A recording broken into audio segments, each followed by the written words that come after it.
新闻大白话来关注一下啊，因为这个菜鸟房长哦，其实让大家觉得。我们字卡还没有还给我。菜鸟房长，我现在要讲的是美国的赫格塞斯哦，因为现在大家看到说他一直在失误不断的情况，而且又争议连连呐，所以他在这个 Signal 上面，甚至把胡塞武装组织的飞机目标跟时间哦，全部都这样子，大咧咧的就这样发送出去，根本就已经危害到美国士兵的安全。如果一旦这个资料外泄的话，所以现在已经有一些美国的退役少将跳出来在指控这件事情啊，就觉得太不用心了吧？他说呢，我的父亲在胡志明市的小径上面执行夜空拦截的飞行任务时候阵亡，现在来了一个海格塞斯他泄露的讯息可能直接导致一名美国的战斗机飞行员的死亡啊，这事情不能小觑哦。那其实现在还被陆续爆料，他在开机密会议的时候还带着他的老婆去，他的老婆是福斯新闻的制片所以也算是过去是跟他一样是同一间公司的这个同业啊。那这种敏感讯息是可以由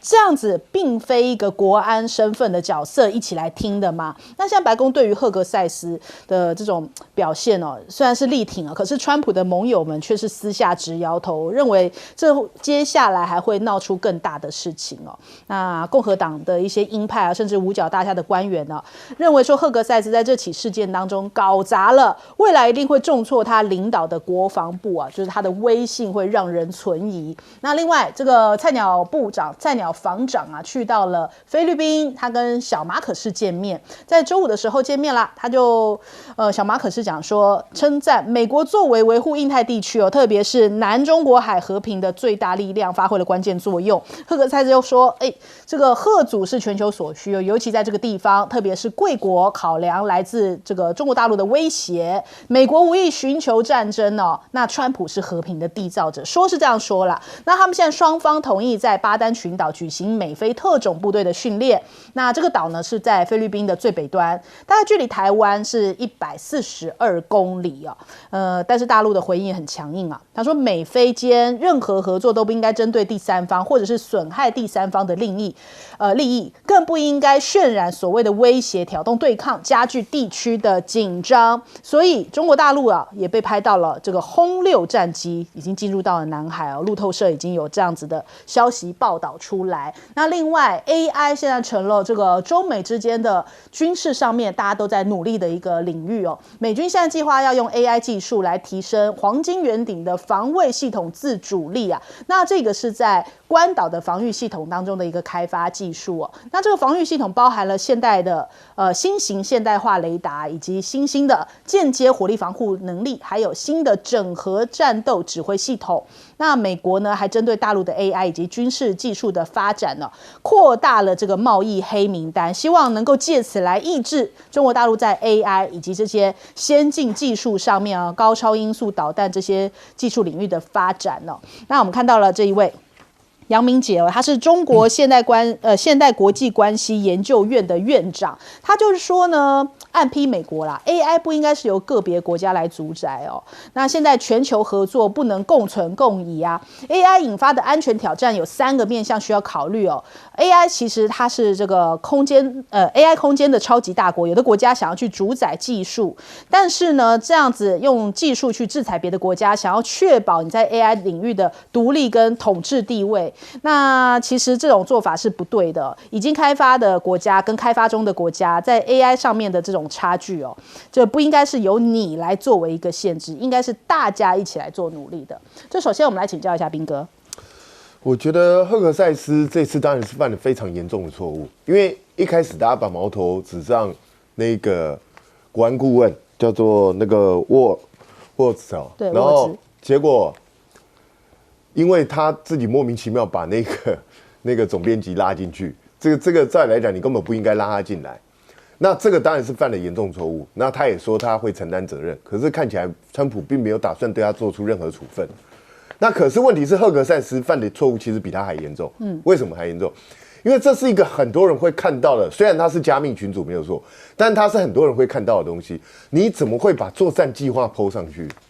作战计划怎么可以 PO 上去？对，这个他连一点基本的保防概念都没有。那你以为只有他如此吗？其实我相信川普政府内一大堆人都是这样。为什么？因为他们过去都不是政府官员啊，他们可能来自商界、来自学界、来自各个地方，他们的生活中其实没有这一类概念。所以我觉得川普这任政府恐怕会让其他就是这些有心的国家或者有心的组织想要刺探他们机密会变得非常容易。因为这些人缺乏保防观念，这是非常糟的。那现在出了捅了这么大的篓子，川普大概还不想处置他，因为川普大概自己也觉得这没什么重要。因为为什么你知道？因为对的是胡塞组织，因为胡塞组织对美国比较缺乏反击的能力。可是川普有没有想过，如果今天是泄露对中国大陆的计划呢，或是泄露对俄罗斯的计划呢？那请问一下，会招致什么样一个后果？所以我觉得这个事情不可以儿戏的。那川普自己要去想清楚，你的政府内如果大家都缺乏保防观念，你是不是应该要把他们集中起来，找专业人士去上保防课程，让他们知道什么东西可以用，什么东西不能用。其实美国的政界很多人都没有这一类的素养。包括之前希拉蕊不是也传出来吗？他在担任国务卿的时候，把很多重要的国家大事直接用 email 在传，也招致很多问题啊，因为大家都认为这有泄露机密的可能啊。所以我觉得这是整个美国政府要去加强的东西。那至于在南海这个地方，美国当然就是一直在菲律宾背后撑腰，可是其实我现在越来越看出来，菲律宾显得百般的无奈。你知道为什么？因为他已经尝试了好几年了。就这几年尝试下来，是自己丢盔卸甲，然后船也坏了，人也受伤了，几个人甚至被搞到奄奄一息。然后请问一下，他在南海的这个不管是他的控制范围也好，或是其他的权利也好，有增进吗？有扩张吗？完全没有，反而被压缩的更倒退。那菲律宾自己心里头应该很清楚，他玩不过老共，可是为什么他还持续玩下去？因为美国在背后推他。push 他这样做，因为如果菲律宾都不再跟大陆作对的话，那大陆的这个南海行为准则可能就会通过了。南海行为准则一旦通过的话，美国就找不到理由来干涉南海的问题。那这是美国绝对不愿意看到，因为他希望就是在南海这个地方，他仍然有影响力，仍然能够阻碍中国大陆的发展，所以这一切都是美国人搞出来的。这个是全世界都看在眼里的事情。谁真正在南海制造这些对抗跟动乱？是美国啊！如果没有美国在那边乱的话，南海行为准则一过，南海不就和平了吗？大家都可以共同开发，共同去做一些航运啊，其他相关的事情，就不会有对抗跟战争啊。可是问题是，美国就不甘心看到。那美国在发展自己科技的同时，同样的，他也不希望别人追上他。为什么美国要开始打压中国大陆，打压华为？就是因为他们赫然发现，中国大陆跟华为快要追上他们了嘛，甚至超越他们了嘛，所以就是从5G 的时候开始打压了，就是这么简单呢。那 AI 这个东西，不管大陆的人再怎么呼吁，再怎么苦口婆心，你认为美国人会听你的吗？当然不会嘛。美国人要的就是发展 AI 之后，我要完全掌控 AI， 不只是中国大陆，全世界都要听美国的，这是美国人一贯的想法。所以去跟他呼吁什么都没有用。中国大陆能做的只有一件事，就是你的 AI 比他更先进，你才能够突破他的重围，不然的话，你永远只会受到他的宰割。好，来请教李老师。对，好，我们记得哈，这个1个月前，在2月23号的时候，其实美国的国防部、美国军方才历经是大地震。那这个大地震都有迹可循哈，就是川普这个解职哈，会是让一些高阶将领，也包括参谋首长联席会议主席布朗。这个解职，原因是这些将领可能过度的这个听从，或者卷入，或者从事前政府拜登政府民主党的DEI政策，那是对于美国军方的大地震。那1个月之后，这大地震的这个核心震央其实到了这个川普的国安团队就是这次的泄密事件。但我也很坦白的说以目前看起来这个事件看起来虽然是对川普的一个很严格的一个考验但是川普目前来说就是会力挺所有的这些相关的人员，尤其是国安顾问瓦兹，因为瓦兹是拉人入群的。那还有在里面这公布一些作战计划的国防部长海格塞斯，这2位是目前是风暴中的风暴，但川普选择是挺的你看他最新的讲法是，川普说这个国安顾问瓦兹是个很好的人，没有什么大的过错。那至于赫格塞斯呢也不错，因为赫格塞斯自己的这个回应就非常强势，他说我没有泄露真正任何的机密。也没有因为在这里面的讨论而让任何个美军在作战中受到伤亡，没有。那川普的讲法更明确，川普说有问题的、有瑕疵的是这个 signal 这个系统，他没有指责任何团队里面的官员。为什么？我觉得可以从川普的心态去看，非常容易理解。因为大家还记得川普 1.0 吗？2017年2月份，当时他的国安团队也是出了个重大的纰漏，谁？是福林。福林是川普在选举时候的亲信，前国防情报局的局长，3星中将退伍，跟着他一起打选战的。但是因为通俄门，因为福林在还没有上任之前，就擅自跟当时的俄罗斯驻美这个大使碰面，讨论什么？讨论这是高度敏感的国安事情。俄罗斯希望美国能够协助他解除欧洲对他的制裁。那这个事情就是很大。最后，福林是做了24天下台。下台之后到川普任内，最后是特赦他了。所以这个事情对川普有重大影响，就是我的团队才刚成立，一些风吹草动，我保不住他下台，对我是有伤。所以这一次，我觉得川普摆的这个阵仗非常明显了，就是说这不是大的问题，往前走就好。所以即便民主党磨刀霍霍，但看起来是伤不了川普的，因为川普有他自己的一些政治考量。好，请教店长。我们看到这赫格塞斯啊，它出问题，大家都聚焦在有关于把这一个大西洋月刊的总编辑拉进来这件事情，但是实际上不止这一件事情啊，他们还有要找马斯克去参加这个有关于应对中国大陆的那个作战会议啊，那他们那个作战会议里面有所有的相关简报，那在最后一个时间来喊卡。那但是呢，我们想到啊，他要通过各种的这一个邀请马斯克有通过各种的这一种机密审核都已经完成了，只是到最后是因为这一个《纽约时报》把它披露出来，那披露出来大家都各相指责，然后才阻挡了这么一件事。接下来我们看到有关前一段时间说，今年的肩并肩的美菲的军事演习即将在4月21号到5月9号实施啊。他们说，我们今年没有要打这个提风飞弹啊，提风飞弹之前送了一个营去，没有要实施。那菲律宾自己买的布拉姆斯这个超音速的反舰飞弹，他说我们也没有要试，但是什么？但是其实我们看到啊，美国准备将第2套的提风系统送到太平洋，送到太平洋哪里呢？可没有讲哦。他们说那个单位的位置，实际上来讲，在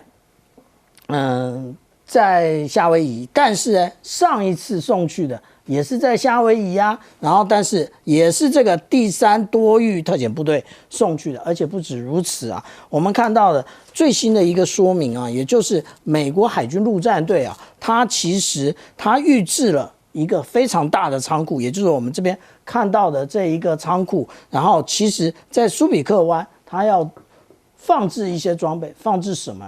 他说：“我们不是放置弹药啊，那放置车辆算不算？”我们看到今天最新的新闻是在讲什么？讲说其实菲律宾呢，其实就是我们刚刚在讲的巴丹岛海域啊。那其实他们要部署反舰飞弹，部署哪一种反舰飞弹呢？也就是最新的海军打击飞弹。这种飞弹呢，它的射程可以到达185公里，而且目前其实部署的国家并不太多啊。那又是我们看到那个第3那个特种那个多域部队，他要带去，然后他要部署这套系统。那为什么它出现的是NMESIS？ 我们大家如果仔细看这张图的话，我们就会发现它在驾驶的这一个部分呢，其实没有人。它是无人车，这个就是重要的部分。那至于说黄金穹顶的部分，那也就是我们看到，在1月27号的时候，川普签署了这一个行政命令，他要把铁穹系统部署到太空。那但是这个铁穹不是以色列的铁穹，其实我们如果仔细的看这么一个计划内容的话，我们就会发现，它其实也就是所谓的星战计划的重新复辟。好，我们先休息一下，广州马上回来。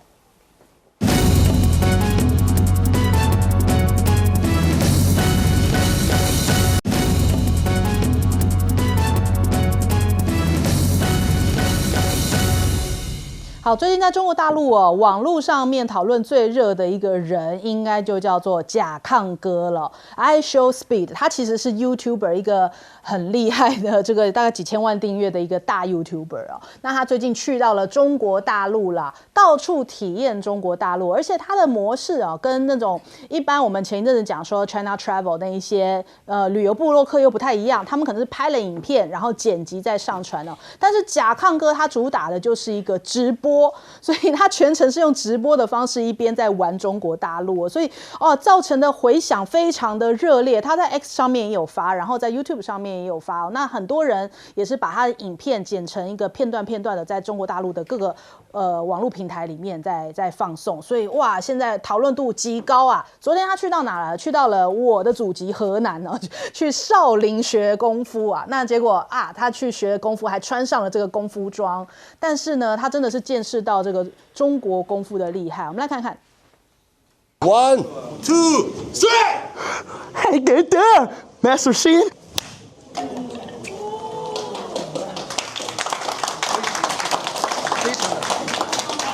You don't feel that? You don't feel that?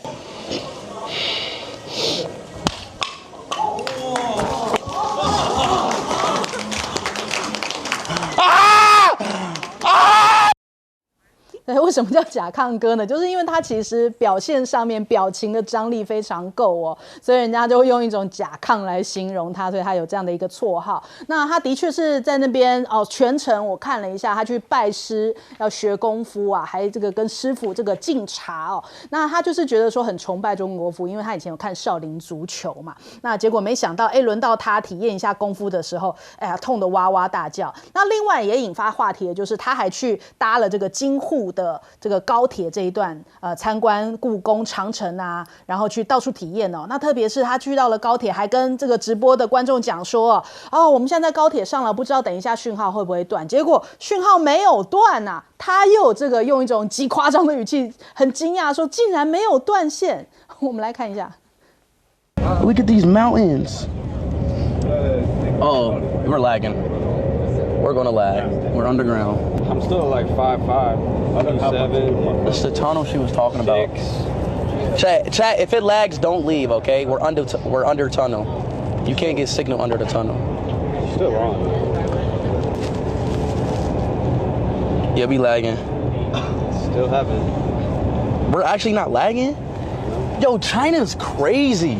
We're underground and we're not lagging. 对，他见识到这个中国大陆5G 的力量，竟然连进隧道都没有卡哦。其实有去搭乘过的都有体验过这个网络的厉害啊。那再来，大陆网友讲说，他用6个小时直播，彻底粉碎了西方持续几十年的反华谎言宣传哦。还有大陆的视频博主讲，甲亢哥的视频消除了西方媒体的反华宣传，这个美国人在做老天爷的工作。那甚至还有一些词条叫做“中国经得起随时一镜到底”。那中国现在经由甲亢哥把国外年轻人就是开了全景天窗，就是让他们真实的，这是用直播的方式来看中国，这算是一个很新的一个展现方式，也的确把中国大陆现在的这个真实情况，这样透过他这个 YouTube 那么多人订阅，这样给散播出去，所以为什么讨论度这么的高？那再来我们看到现在中国大陆对于其他这个国外的企业也是张开双臂的。中国国家主席习近平就是见了一些国际商业界的代表，他就讲到，这投资中国就是投资未来，相信中国就是相信明天呢。那其实这次去到中国大陆参与的一些企业，都是这个赫赫有名的，比方说美国联邦快递的集团总裁，还有德国宾士集团的这个董事会主席，法国赛诺菲集团的执行长，还有英国的汇丰控股集团，日本就是日立，还有韩国的 SK 海力士哦，还有沙烏地阿美，这些都是赫赫有名的一些大企业，都是准备要加大幅度来投资中国大陆。那但是呢，川普的施压倒是呈现一个反效果。人家说这就像是北风与太阳嘛。那他一直在施压，反倒逼得很多的欧洲政要啊，接二连三想要去中国大陆访问。那迎接来了是开春的访华潮啊。大陆学者就在讲啊，其实越是川普这样子极限施压，越是有更多的国家想要重新再接触中国，寻求经济上面的发展。那另外我们看到了这个很多国际商界的代表啊，也有感受到说，这个中国大陆现在已经不像是之前那样子更加愿意接受这个其他外来的这样的企业来投资中国大陆所以我们看到的这个玉渊谈天也讲，就美国要实施对等关税的话，中国大陆一定会坚决反制。那现在坚决的反制方式是如何呢？对于美国来说，牛肉的购买过去是从2000吨现在已经骤降到54吨了。你要用对等关税，我们也可以用一种不购买的方式来因应啊。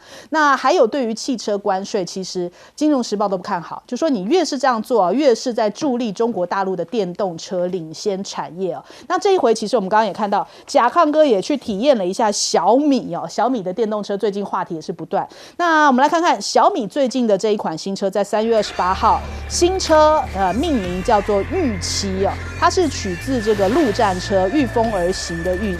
那大陆的网友在讲说从雷总跟这个樱花合照到现在御七这个中文的读音是不是代表快要发布了呢？可能特斯拉也要害怕了吧？这个的确看到一种这个东升西降的趋势。首先来问一下彬哥，这个甲亢哥这个粉丝非常多，大家知不知道他粉丝多少？他粉丝是3700万，比台湾人还多，所以他一个人的宣传就比我们台湾整个的宣传都有用。对，那他这整个为什么最近被这么火？因为理由很简单，他是全程6个小时直接直播。对，然后他直播，你看人家搭高铁也不会累个啊。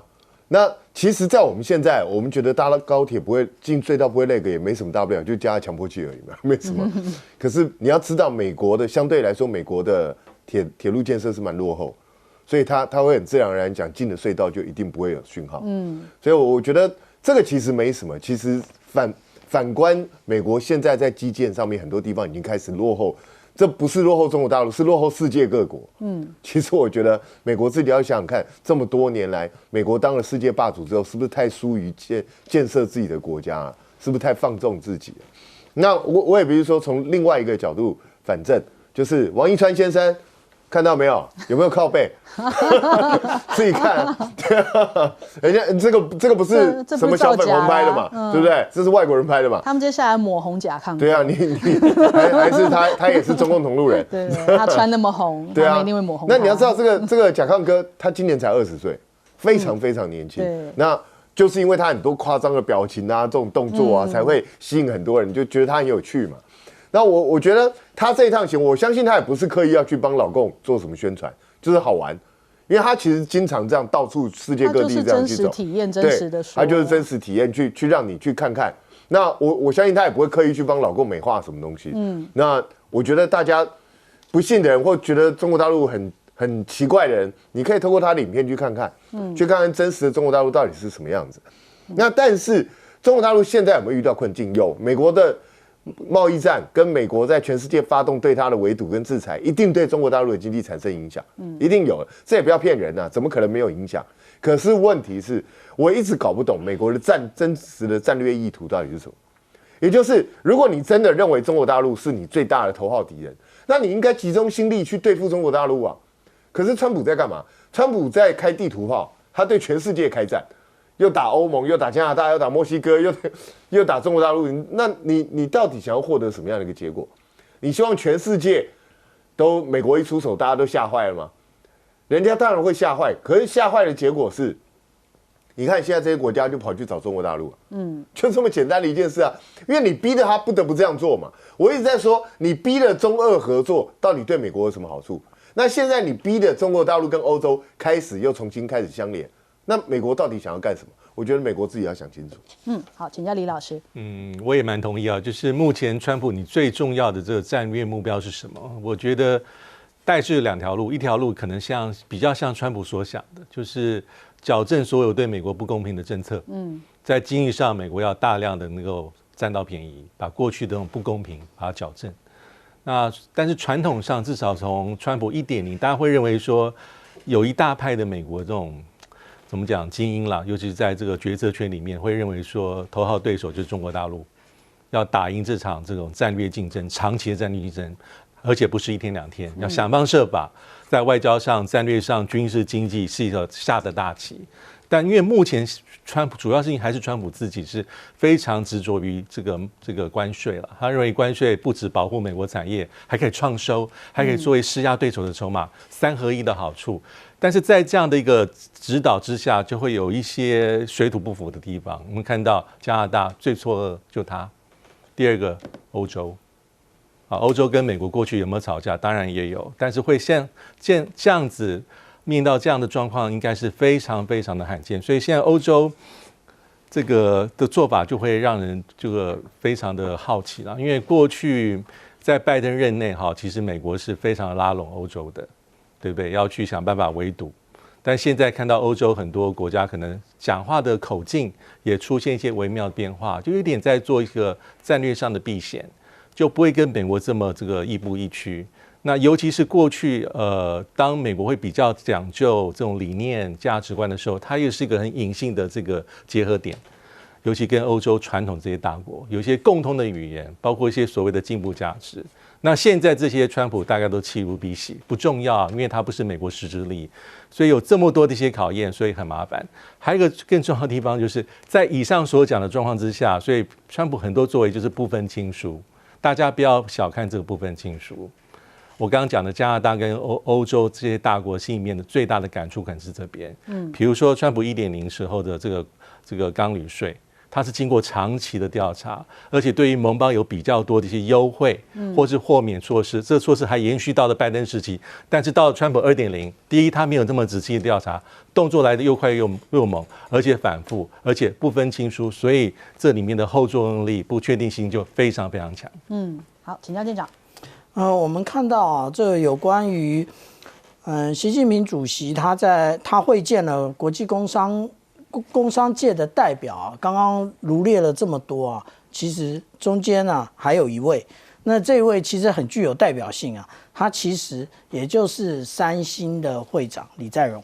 那也就是说，现在连三星都已经动心起念要前往中国大陆投资了，那只有我们台湾台积电到美国投资，那这条路到底是对还是错？那现在我们还不知道啊。虽然我个人认为是错的，但是10年后我们就见真章了。那我们看到这么多的代表啊前往中国大陆开会啊，那其实中国大陆自己也有非常多的这一些企业代表，例如说蚂蚁集团啊，或者是小鹏汽车，或者是我们看到那个专门跳那个扭秧歌的宇树科技，他的创办人同样的也去开了这么一个会议啊。那在这个会议里面，不只是习近平主席的会见而已。其实我们看到啊，之前意大利的参议长在中国大陆，那现在呢，在中国大陆的是葡萄牙的一个外交部长，然后到4月的时候，西班牙的一个总理他也要前往中国大陆。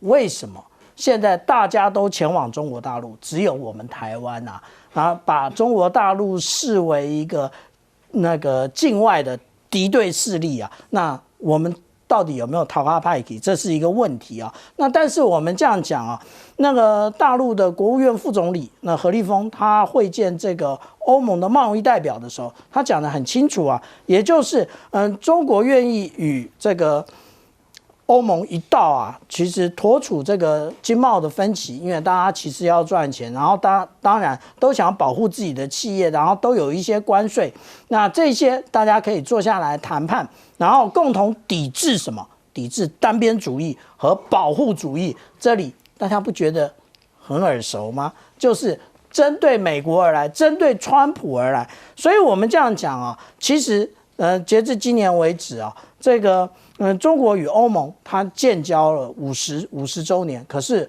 我们看到其实他们都在原地踏步。之前是被美国阻碍，那现在美国这一个事实上他们慢慢的就是很特殊的这孤立主义，然后把所有的欧盟国家通通都得罪了。那得罪之后，然后用关税很高的关税来进行对于贸易的保护啊。那在这种情况之下呢，那我们就看着，其实以前的中国大陆跟俄罗斯为什么上不封顶，是美国干。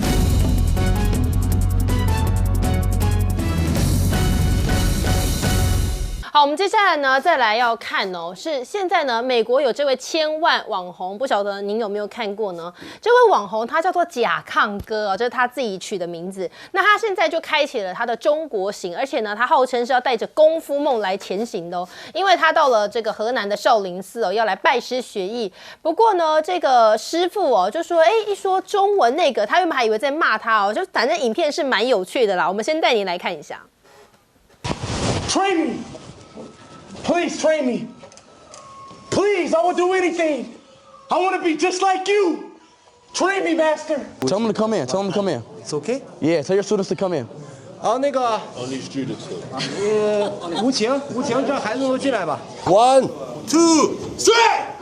Hey, get there, Master Shin.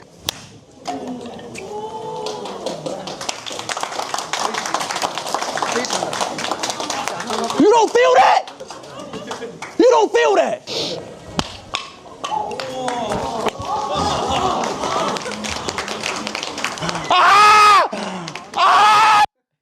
好，这段影片呢，在这个网络上呢是爆红哦，而且呢，甲亢哥啊，他不只是刚刚你看到这个有趣的画面哦，他最后呢，甚至也在少林寺来登台，那表演的呢是他的这个后空翻的绝活。你看到就是我们现在为您播放的这个画面哦，他在拜师学艺之后，当然是自己稍微学了一些，所以呢，他也在少林寺就登台，这个是他的后空翻的技能哦。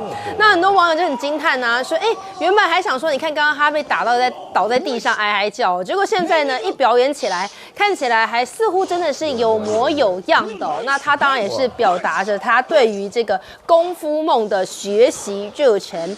那当然呢，这个甲亢哥呢，他也坐在中国的高铁上来直播，他很惊讶，为什么呢？因为他可能过去啊，在受到的环境啊，接受到讯息，而觉得说，怎么可能会有一些讯号呢？没有想到哦，进到高铁的这个隧道之后，竟然还有隧道，而且就算他在直播，画面也是很 OK 的。再带你来看一下。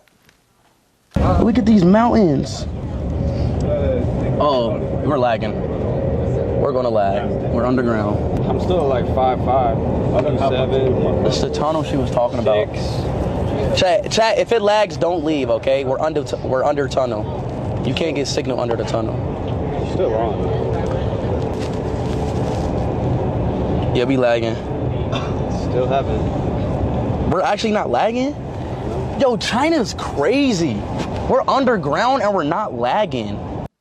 好，你可以看到这甲亢哥非常的惊叹。那刚刚这些画面呢，他 po 在抖音上，光是一个礼拜哦，涨粉100万呢，很惊人。而且呢，这个直播呢，破千万人次观看，甚至呢，粉丝数已经来到了157万了。甚至有些评论就认为说，这个某种程度上代表什么呢？甲亢哥提供了另一种视角啊，他给一些其他国外的年轻人开了一个全景天窗，也就是说呢，他透过直播让你直接的来看到哦，你不是二手消息了。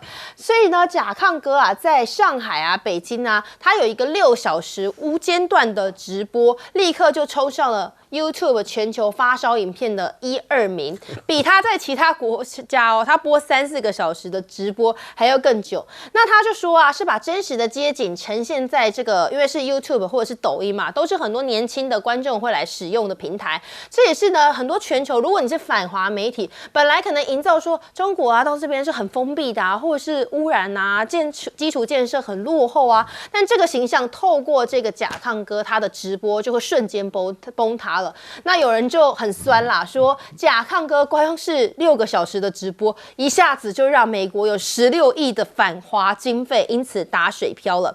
好，那我们当然也看到哦，除了是一些基础建设啊，大家很意外之外呢，习近平呢现在也是来大开大门哦，希望可以拥抱外企，因为他就强调说呢，他利用外资的政策是没有变也不会变的，所以现在就是希望说呢，和中国同行喊话，就是你可以跟机运同行了。所以他也会见了超过40名的外企代表，包含德国啊、法国啊、像宾士啊、日本的日立啊这些很知名的企业，而且还说大陆将会以降低市场进入门槛作为一个重点哦。其实讲白了就是进一步的要来开放，希望这些外企都可以到中国投资。好，彭博就分析说，你看起来这美中政策似乎也形成了一种对比哦。他就说去年呢，只有会见了大约20名的商界人士，而且大部分呢还是来自美国，而今年出席人数你可以看到增加了1倍多，甚至习近平还邀请媒体到小房间来发表整个谈话，加上呢经济领域啊这些官员也都参加，这显示什么？就是中方对于这件事情非常的重视，跟川普的美国优先形成了强烈的对比。好，那所以呢，现在大家看起来就是贸易战要来开打嘛。美国呢就被指说，如果呢川普现在要用关税来作为他的竞争工具的话，那当时呢，他在第一任期的时候，你可以发现他的关税政策比较是针对单点针对大陆的商品，但是在这个任期不只是大陆的，它已经变成是包含其他的跟各个国家间的利益哦，他就用这个来当做筹码。好，所以那我们既然要硬碰硬啊，是不是北京方面也不忍了呢？北京官方就说他们对美国牛肉企业的注册几乎3月16号就要到期了，所以呢，美国对中国现在牛肉出口量几乎是0，他可能要拿牛肉来开刀了。那另外是呢，美国的商务部长之前就扬言说，他们为了要防止 AI 镜片违规出口到中国，所以呢要大幅增加罚款哦。好，那你不给我的话，中国自己来研发嘛。所以呢，蚂蚁集团呢，他们就在这个 AI 的领域啊，持续希望可以取得突破。那最新是说呢，他们成功利用阿里巴巴和华为制造的晶片哦，也降低了 AI 模型的训练成本哦。哇，这个成本差非常多，下降到508万人民币，减少大约有20%哦。就说我可以比较低廉，我也可以有本事来自己制造，我不用再靠你了。来，帅将军怎么看呢？说这个甲亢哥的影片，大家当然看了很好笑啦，可是是不是也提供给观众另一个视角？笑是一回事啦，因为他黑人呢一般都对 Chinese 功夫啊非常迷了。对。多年前我们到美国去做那个 Greyhound Bus， 一大堆黑人，他看到我们华人不大敢那个，因为 Chinese 功夫跟 Bruce Lee 啊，对他们很有影响。对，所以这个不稀奇。我现在关心的是中美的贸易作战，因为这2个国家真的军事上不会打大战的，但是贸易打的是血流满地。这个川普啊，千不该万不该。其实美国经济也有问题，中国大陆经济也在通缩了，大家都有内在的隐忧。他偏偏搞一个全世界的关税会议，这个关税一打，不止打到外国人，自己美国人也被打到。因为什么？你不准汽车进口是一回事，你连零件都不准进口，我请问美国的汽车厂怎么办？他要搞电动车，他要不要买中国的电池啊？这零件是全世界的通货，你知道吧？我们今天随便打开一部进口车，你没有发现说那个车里面全部是一个国家造的，它很多是各国采购，哪个便宜又好，所以这一打，欧洲各国都不是派代表到习近平那边开会嘛？那习近平这个时候正好招降纳叛啊！什么叫叛？你美国的上层也跑来啊！大家要走深路啊！做生意人是不能说让他年年亏损啊，尤其大企业，他一看5年10年了，所以你这个关税这样搞得人心都乱了。所以中国说我把门打开，我把以前打得更开，你们不信你们可以自己来看啊，签证给你延期，专门找这些贸易企业的 CEO 来谈，包含中国大陆的 CEO 谈什么？我们还有什么生意可以做？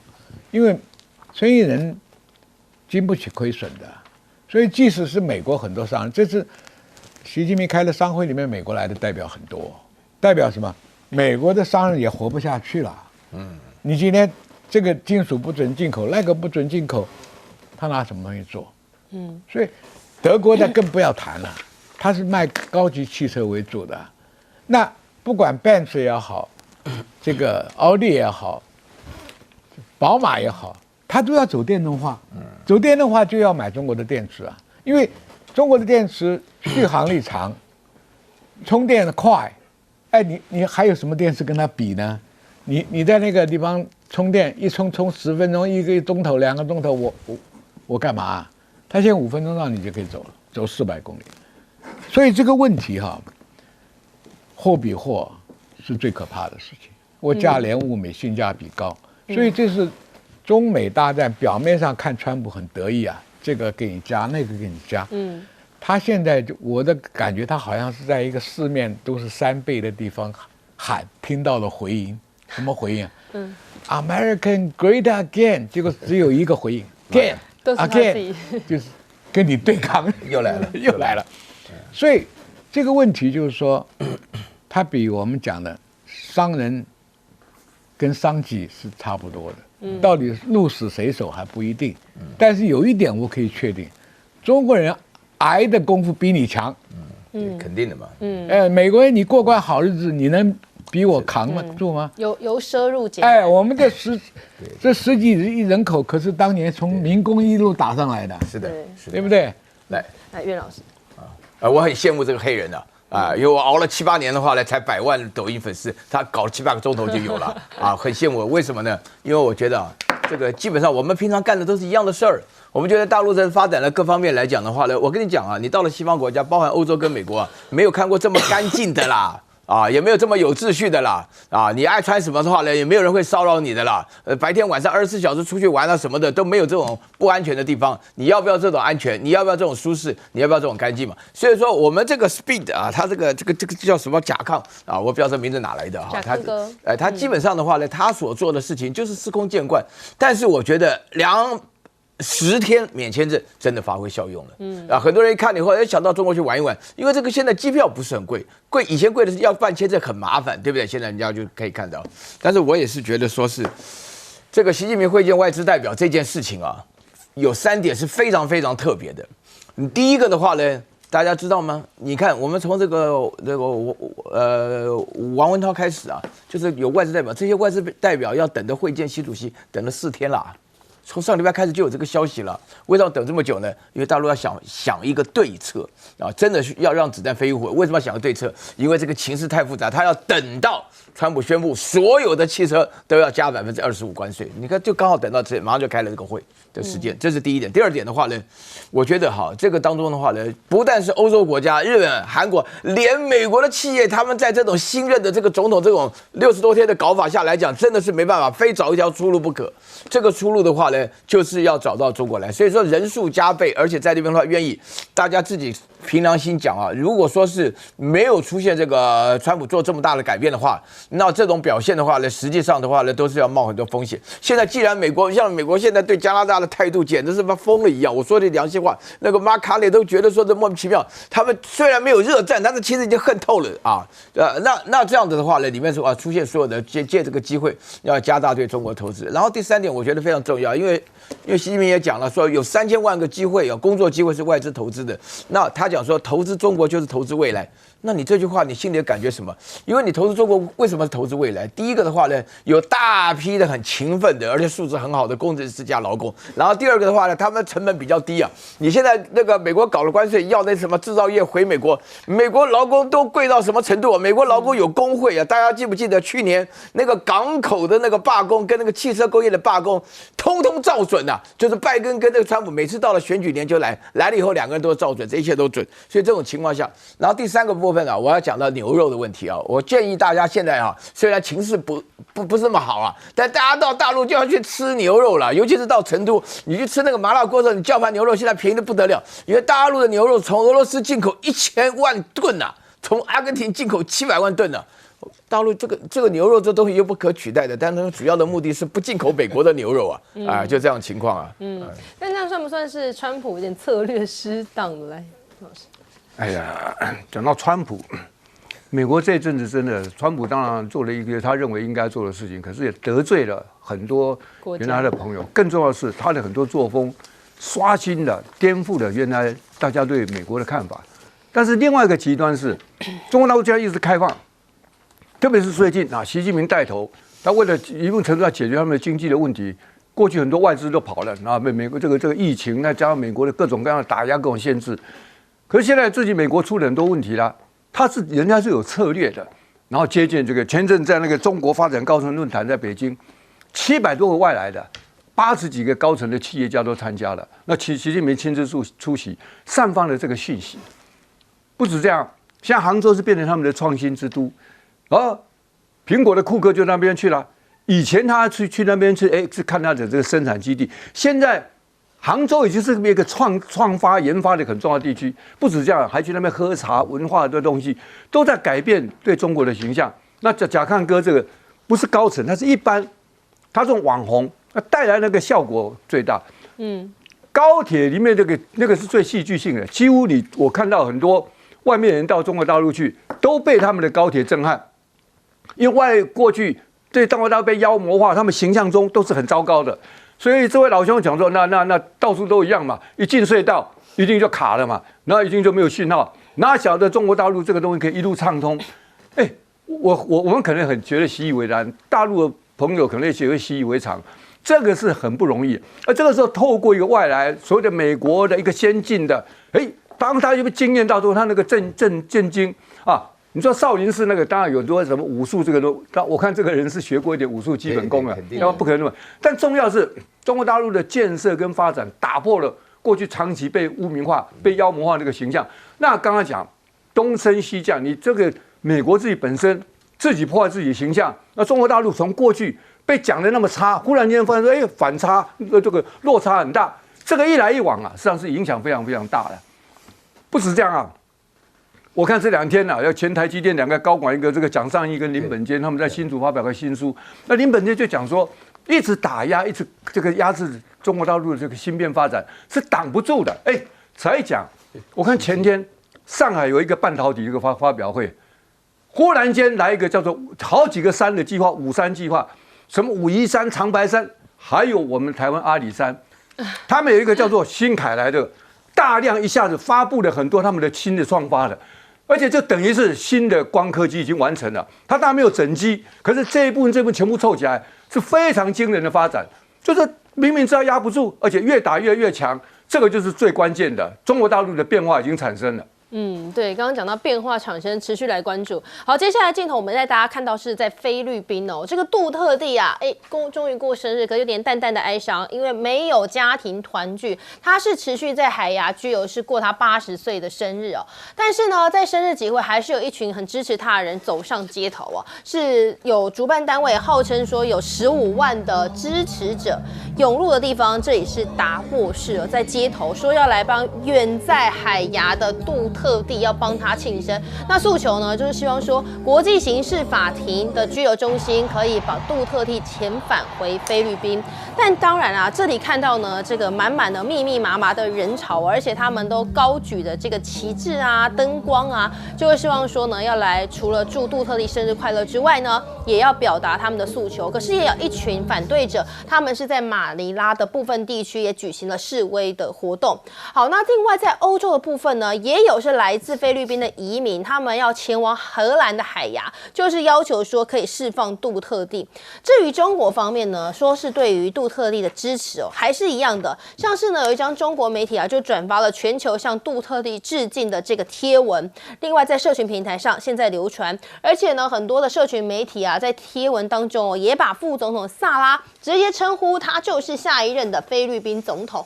但随着呢现在杜特地倒台哦，是有评论就认为说有没有可能小马可仕也会在菲律宾的选举面临到反弹呢？因为说对小马可仕来讲，目前目标明确就是要在选举中取得好成绩，同时让杜特地被定罪。但是小马可仕哦，他想要巩固主导地位嘛，这有助于确保说什么？他对副总统萨拉的弹劾审判可以顺利进行。那简单来讲呢，其实小马可仕跟杜特地他就认为说呢，背后两股支持的势力一个就是美国，一个就是中国嘛。所以现在呢，在美国防长赫格萨斯呢，他即将就要访问菲律宾了，而且呢，这个训练计划，他们说还要有美国的特种作战司令直接和菲律宾的特种部队来联合执行。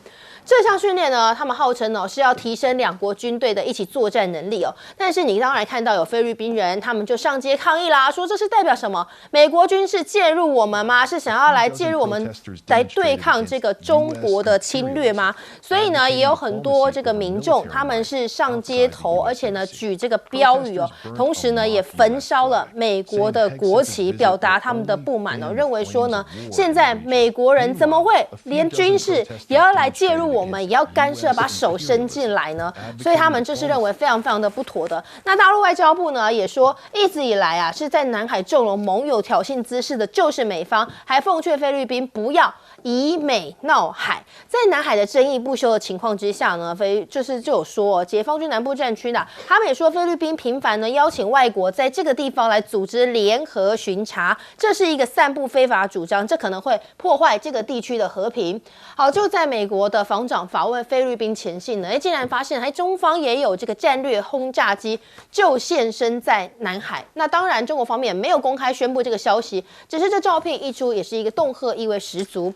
而北京方面呢释出这样的，就是要代表说告诉你，我们也是有先进的军队也可以对美国有进行远程打击的能力你不要以为我们就拿你没有办法。好，那当然美军自身呢，可是要怎么来防御呢？现在自身问题不断因为一架美国的空军 T-38训练机竟然说呢，在离地面大约243公尺的时候掠过达美客机的上空，也就是说呢，差点就要撞上了。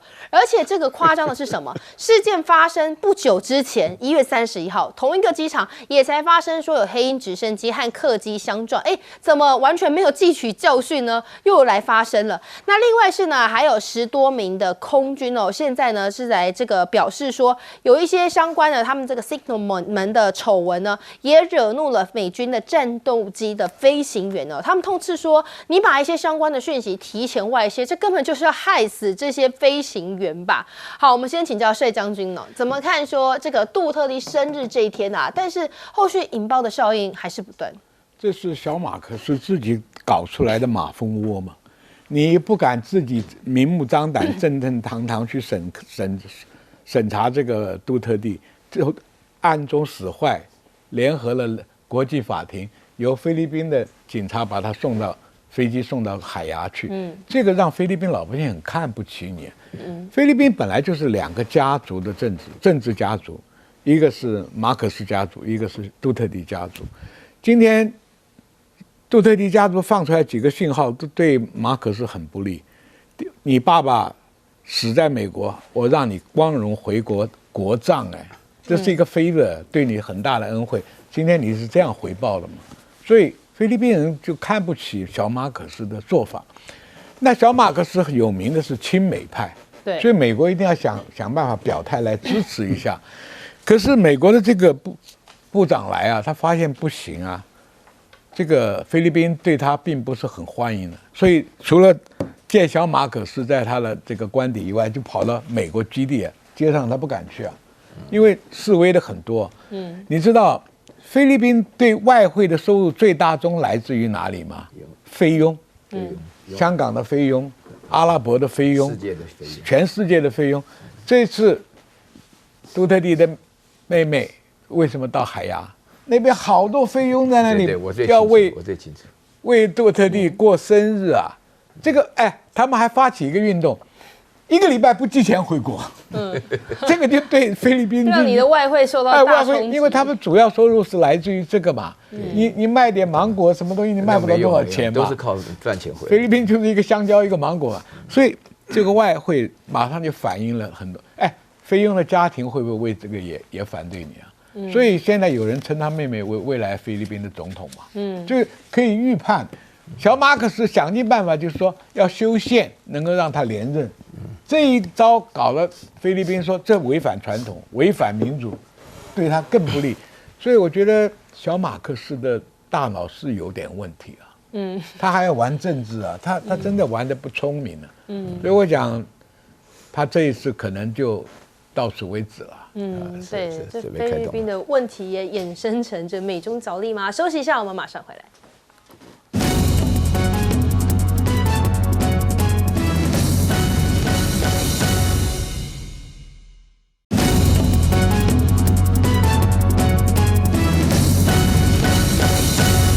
好，欢迎回来，新闻大白话。我们先请教岳老师，怎么看这个杜特地的80大寿，但有点淡淡的哀伤。杜特地啊，没有哀伤了，根本没有哀伤。我跟你讲，他这个完全是自己去的，坐的私人飞机，也没有上手镣，也没上脚铐的啊。在那边的情况下来讲的话呢，4个女人啊，他我看1、2、3，应该说是5个女人吧，太太好像是2个吧。大女儿、小女儿的，对不对？然后另外加上马可斯的姐姐，都陪他在外面的。都替他说话嘛，对不对？而且的话呢，我必须要强调，刚刚我们将军讲的很对了这个菲律宾的女佣是全世界有名的了。我想台湾不多，但是全世界各地很多。香港最多。香港最多，原因就是因为我们英文不好嘛。那我们这边的话呢，就是这个菲律宾本身来讲的话，他们是一个非常国际化的环境，而且他们情绪性非常强，又特别喜欢开 party。以前我留学的时候我所有在我留学期间参的 party，95%以上是菲律宾人办的我都进去。菲律宾的话呢，哇，每个人都是又会唱歌又会吉他的，一定有这些东西，烛光晚会什么的。那么对杜特迪的话呢，我觉得有3个原因哈。第一个，那个达沃斯在明达纳尔明达，你看到没有？这边的照片就是所有的菲佣是他的打扮的样子都是什么？菲律宾的南部很多人是穆斯林他们都是这个样子，所以说大家要了解这里面的情况然后呢，在菲律宾南部非常受欢迎。然后第二点的话呢，他们家里的支持率。杜特地本身在全菲律宾的支持都过85%这不是开玩笑。小马可是原来是非常怕他的，然后他为了要尊敬对你表达，因为说这个杜特地呢本身是非常符合菲律宾的传统，菲律宾传统的话会觉得说换来换去都不好，原来马可斯很好，然后他把他女儿所以说现在小马可斯的副总统就是他的女儿莎拉，原来讲好是当国防部长的，突然一下变成教育部长了，你想想看，这个顾立雄如果说国防部长当不成，变成教育部长，这个意义差多大，对不对？所以大家可以了解。那第3点的话呢，我觉得杜特地做的事情他要反对3个对象，他反对小马可斯不用问，因为前阵子莎拉他的女儿讲说就是说他有可能被马可斯杀掉如果被杀掉，他已经准备好杀手要杀掉马可斯，这个话都讲出来了。然后第2点的话呢，他基本上是有名的反对美国。我不晓得大家记不记得杜特地讲话的时候，仔细想没有乱讲，他就说，因为在菲律宾你要选票的话，你要敢骂美国，你就有选票。他骂到什么的？骂奥巴马那个伤到 BB 也是，他都敢骂出来，你知道这还得了对不对？然后第3点的话，这个杜特地的本身的态度原来并没有那么倾向于中国的啦，坦白讲，但是现在因这种情况搞的话，情势所逼发展成这种结果那我觉得小马可斯当中有一个大问题是什么呢？因为大家都知道老马可斯的话呢，610亿美元放在这个夏威夷的时候，那美国银行不会看不到嘛，所以说他本身来讲，你刚刚讲到小马可斯好像很蠢什么，小马可斯也不是很蠢，但他有一个重要的关键，他完完全全受制于美国，所以说是美国的国防部长要他菲律宾来搞特种兵，开玩笑，我们帅将军就是特种兵出身的菲律宾的特种兵要跟谁打？菲律宾的特种兵要跟谁打？还要想跟解放军的特种兵打，这怎么可能的事情？因为这里面说明了一个重点，就是说美国想要拿菲律宾当这个诱饵要在南海引发跟中国的对抗，然后菲律宾跟中国对抗，那就像台湾的情况一样。但是菲律宾的话呢，哪有这个能力他们自己也知道，他们每次在南海闹事的时候，重点不是获胜，重点是摄影记者一定要把影片拍好，然后发出去。那这个叫什么闹事嘛？所以说，我觉得说他也玩不出什么新把戏来。好，更多的国际焦点马上回来。太厉害了。